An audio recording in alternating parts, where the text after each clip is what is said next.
Opa, mano, tô atrasado? Relaxa, pega uma xícara aí. Mano, então, eu comecei a jogar Persona 5 e... Só agora? Esse jogo saiu em 2016. Ah, eu sei. Enfim, aquela interface é muito boa.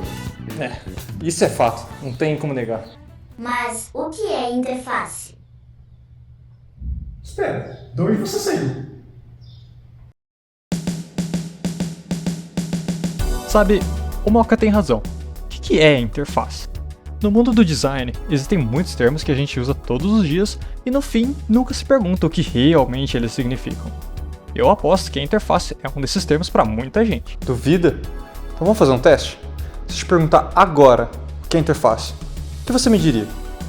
Alguns iriam me dizer que são os menus, outros que são o Heads Up Display ou HUD, mas muitos de vocês não saberiam apontar o dedo e provavelmente vão acabar falando algo como: ah, a interface é a interface, pô, tá vendo?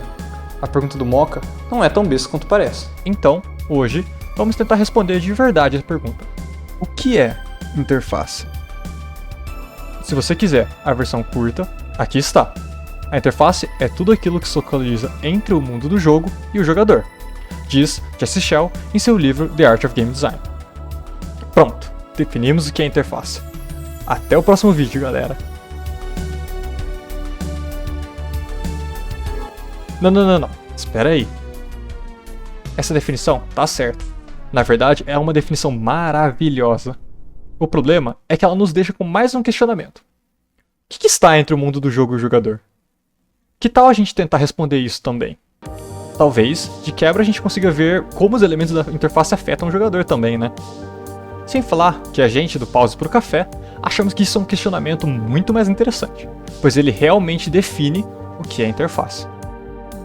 Vamos começar por algo que nem todo mundo lembra, mas uma vez que você percebe, nunca mais esquece que faz parte da interface. O controle.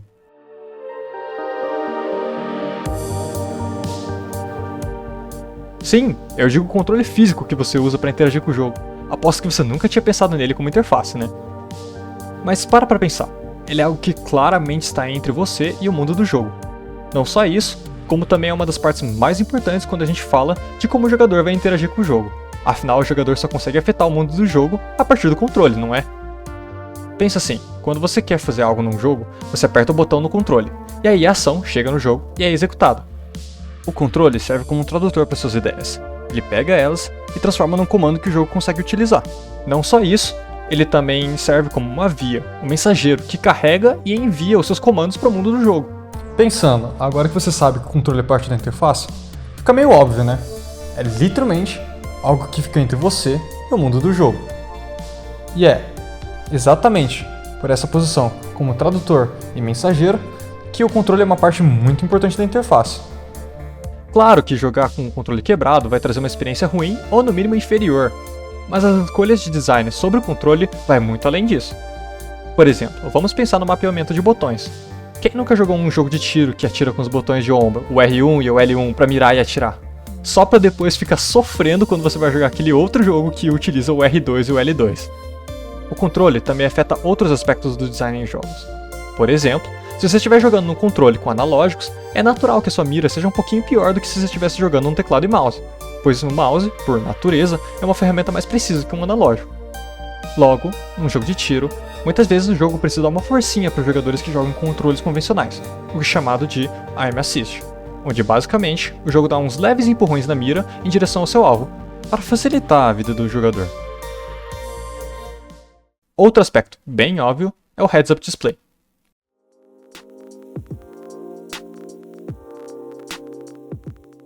Os Heads Up Display, ou HUDs, são essas coisinhas que ficam aqui na tua tela enquanto você está jogando.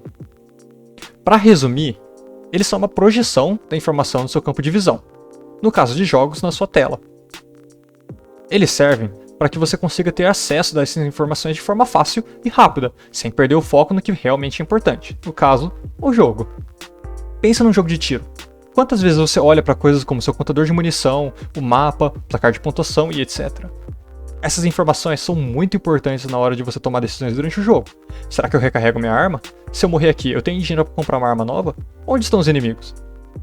Essas perguntas são questionamentos que nós fazemos inconscientemente enquanto estamos jogando.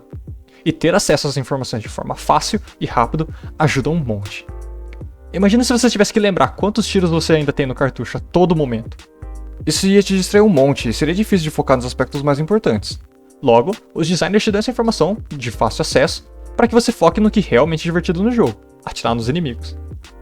A questão com as HUDs é saber quais informações são importantes para você mostrar para o seu jogador. Muitas informações o jogador não precisa ter na tela a todo momento, e ter informações demais pode gerar problemas.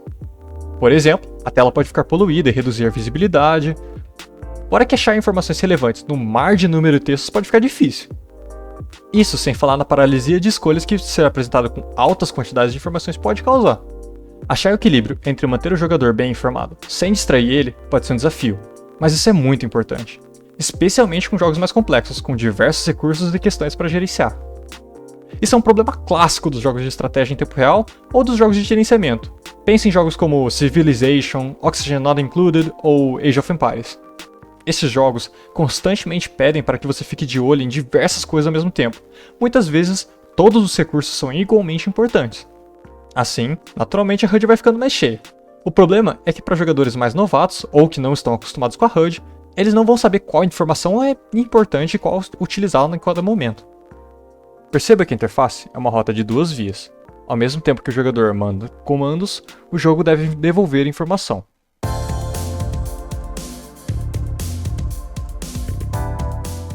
Acho que com esses dois exemplos, fica mais fácil entender o que a gente quer dizer quando falamos tudo aquilo que fica entre o mundo do jogo e o jogador. E tenho certeza que você já consegue pensar em alguns outros elementos, como tutoriais, as janelas de pop-up, menus e até mesmo sons, como os hitmarks do COD. Beleza, agora você tem a ideia básica do que é interface. Mas se você é curioso como a gente, deve estar se perguntando, por que interface? Mas vamos reformular essa pergunta para algo melhor. Qual é a função de uma interface?